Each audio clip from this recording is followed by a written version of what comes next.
What's good, YouTube? We are back again with another video, and today we have for you my Foamposite collection.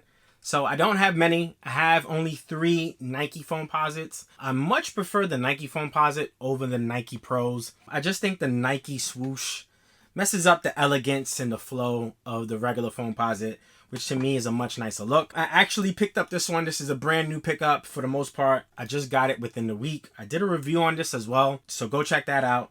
I only have 2 pairs. I'm not a huge Foamposite guy, but I didn't realize how many Foamposites are on sneakers that I already own. So we're going to get into a couple of those models as well. But I wanted to show you these Foamposites. These are actually a Foamposite in which Penny Hardaway would wear. The specific game was somewhere against the Bulls in April of 1997. And he would rock this sneaker, and it would be with the white jersey. It would look super dope. One of the few differences that they have between this one and Penny's actual pair was they added tumbled leather around the eyelets, which not as nice as the nubuck that we will see on those other pairs. It's still a pretty clean look. It's still a pretty clean Foamposite, so I will say that.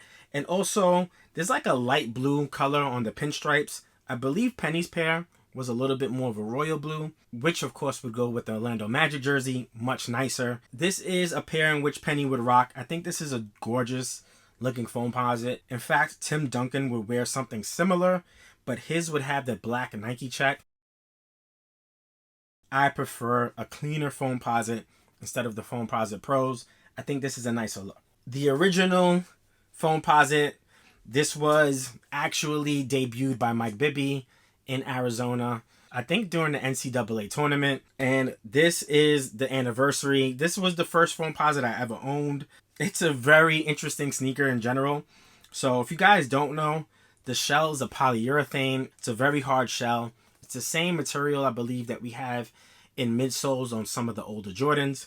Because of your foot heating up within the shoe, it's supposed to mold to your foot. The way they make this is they put a liquid inside a machine that molds this material, and it comes out with this shape and integrity, and then of course they apply the rest of the sneaker. Now, one thing that's super dope about these is the cushioning setup is A1. We probably never saw a cushioning setup as advanced as this in the 90s. So this one has a full-length zoom unit. Now we get that fairly often, but this had a second huge zoom unit in the heel as well, double stacked, which again, we may have seen that in later Jordans in the 2000s. We never saw that in the 90s, and I think that that was super dope about this sneaker is the cushioning setup was outrageous. And then you have the carbon fiber that wraps around the midfoot area. It comes in on the medial side slightly, and then you can see it kind of sticks out even more on the lateral side, and that's just to keep your foot contained. So pretty cool there. Super heavy shoe. You could use this as a boot. I don't think anything can penetrate this, probably not even bullets. So there's that. This to me was the absolute must-have. These two were absolutely a must-have. For the most part, they're just perfect the way they look. And then we have this model. Now, I don't know my Foamposite history that well. I don't know if this is an original colorway, but the point of the coppers was to play off of the penny. And of course, pennies are made out of copper. The actual pennies that I'm talking about. So this was a play off of that. But this is just a clean colorway in general. And one of the differences that I was trying to tell you is the nubuck, where the eyelets are on this pair, is to me a much cleaner look. And then on the back side, right, you have your 1 cent logo. Not that the leather's bad. I think the leather's okay too. It's just I'm used to having it nubuck, so that's kind of how I grew up with them. Like I was saying earlier, there's a couple of sneakers that I have in my collection that I didn't really associate with Foamposite, but they have Foamposite material. So first shoe I want to show you is the Nike LeBron 11.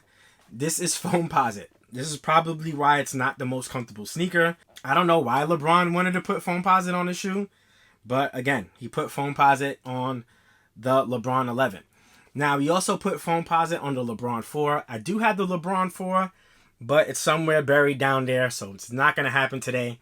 But there's another LeBron that he had that had Foamposite, and I'll show it to you real quick. So these are the LeBron 12s, and on this model, you would see the Foamposite on the outer layer and on the heel area. And I guess this was to keep your foot contained. Again, not the best material for me.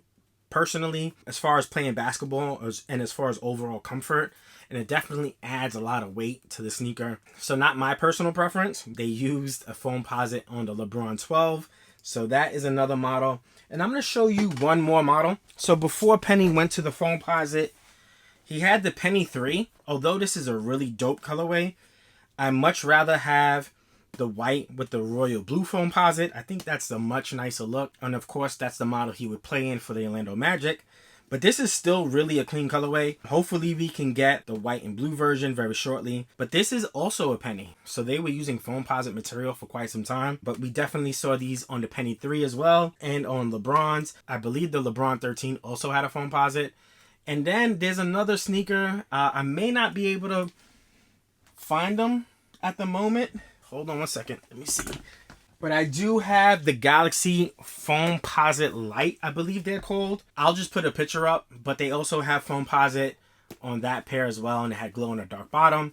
And you had the Galaxy print that was super famous by the regular Foamposite. So it's a really clean looking sneaker. It's a really nice looking sneaker, but it also had Foamposite as well. So yeah, these are the Foamposite shoes minus the Air Max 97. And on that note, I hope you guys enjoyed this video. We out. Peace.